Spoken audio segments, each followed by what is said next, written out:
This next category of war machine is also one utilized by individual soldiers. And as the musketeers were named after their mechanical device, so too were the grenadiers, the ones that lob grenades.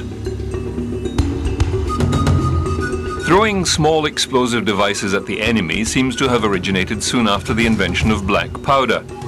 Chinese forces made small pots or metal containers full of the explosive mixture and packed with sharp metal fragments, and threw them from the parapets of the Great Wall against the attacking armies of the north.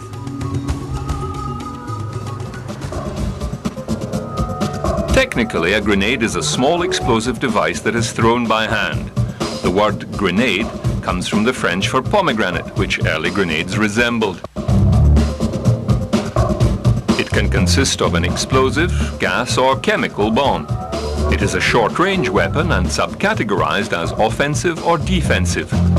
As a defensive weapon, it is used whilst the thrower has immediate cover to protect himself from the blast, hence usually thrown from a defensive position. These devices are usually more powerful and incorporate a fragmentation casing. The offensive grenade is thrown ahead of an advance. Usually less powerful, they are used for room clearing and are limited in effective range. One variant of an offensive type is the modern stun grenade, tossed into a confined space preceding troops storming into the room.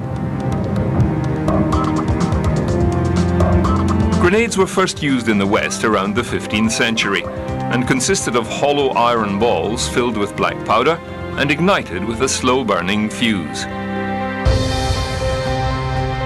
For effective use, the biggest or strongest troopers were used so they could throw the bomb far enough away from themselves and their front lines to avoid being injured by their own weapon. They had also to be of tougher fortitude, for at times they had to stand out in front of their own forces, an obvious target, waiting for their fuse to burn down to the point where they could throw the bomb without it being picked up and tossed back by an enemy. It was King Louis XIV who officially created the role of grenadier soldier. Being of larger stature and bold in action, they quickly became an elite guard. Their equipment and clothing was also modified to accommodate their specialist mission. They had slings attached to their muskets so they could throw their gun over their shoulder. A smaller hat or cap was provided for them to accomplish this more easily. With two free hands, they could effectively light and throw their grenades. By the beginning of the 19th century, the hand grenade had all but disappeared from use until the 20th century, when it was rekindled during the Russo-Japanese War of 1904, where trench warfare first reared its ugly head. The grenade became an effective trench-clearing weapon. By the time the First World War had bogged down into a trenched stalemate, Britain had few grenades stockpiled and hurriedly began developing new types. The first was grenade number 1. It consisted of a canister of cast iron attached to a stick 18 inches long. These turned out to be just as dangerous to the user as the proposed receiver.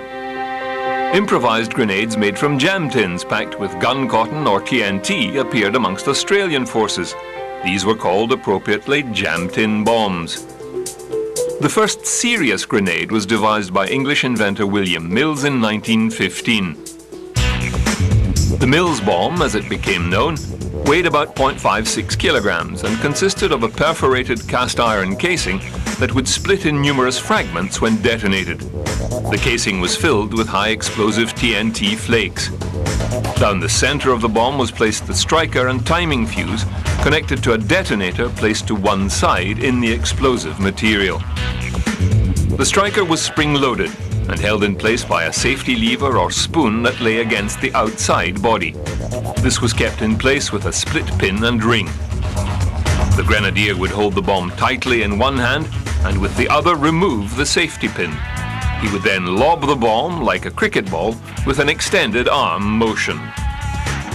Once leaving the thrower's grip, the safety lever would spring away, releasing the striker, which would ignite a primer cap, and the delayed chemical fuse would burn for 4 seconds, then trigger the detonator and the main charge.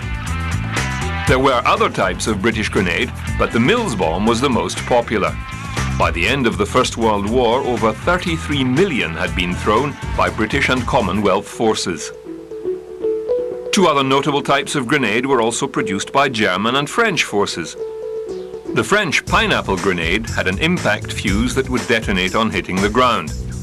The German stick grenade, or Steilhandgranate Schnittmodell, consisted of a hollow wooden handle about 10 inches long attached to a metal canister at one end. At the other end of the stick, a cap is unscrewed to expose a string which, when pulled, activates the fuse. The stick aided greatly in throwing the grenade some distance. In trench clearing, several grenade canisters could be bound together around one stick and thrown into a trench for effect. During the Second World War, more examples of effective designs appeared. The Russian hand grenade operated the same way as the Mills bomb, but had the striker assembly outside the main body, permitting more explosive charge to be packed in. The United States' iconic pineapple grenade was an effective defensive weapon. The striker mechanism exchanged the tubular striker and spring for a hinged design. Once the pin was removed and the grenade tossed, the safety lever was jettisoned by the spring-loaded hinged striker.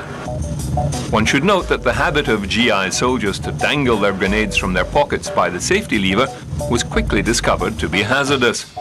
Not only could the safety pin be snagged and accidentally pulled, but the weight of the dangling grenade could warp the shape of the lever, in some reported cases enough to cause the striker underneath to be released and activate the grenade. Another development during the First World War was to fit the Mills bomb with a plate and shaft at the base. This was then inserted into the barrel of a Lee Enfield rifle and a blank round loaded. The gun was aimed and fired. The escaping gases would lob the grenade up to 60 feet.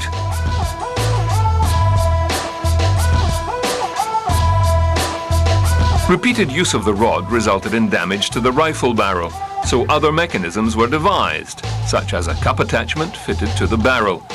These too used the escaping gases of a blank round to propel the grenade some distance.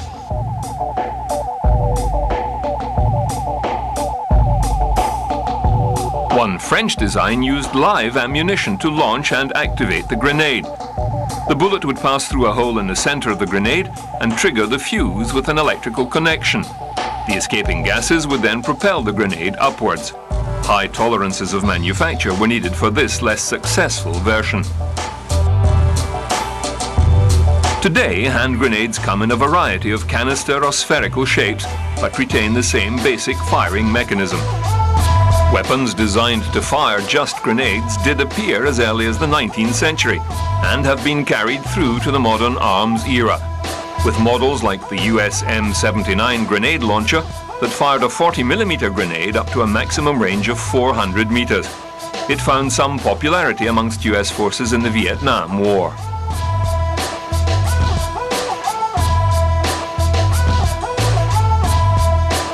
The common design in more recent times is to include a grenade launcher with the modern assault rifle.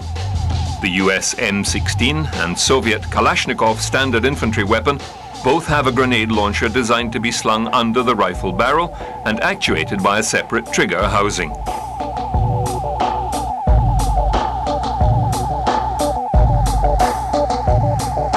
It is another war machine that improves the firepower of a single combat soldier.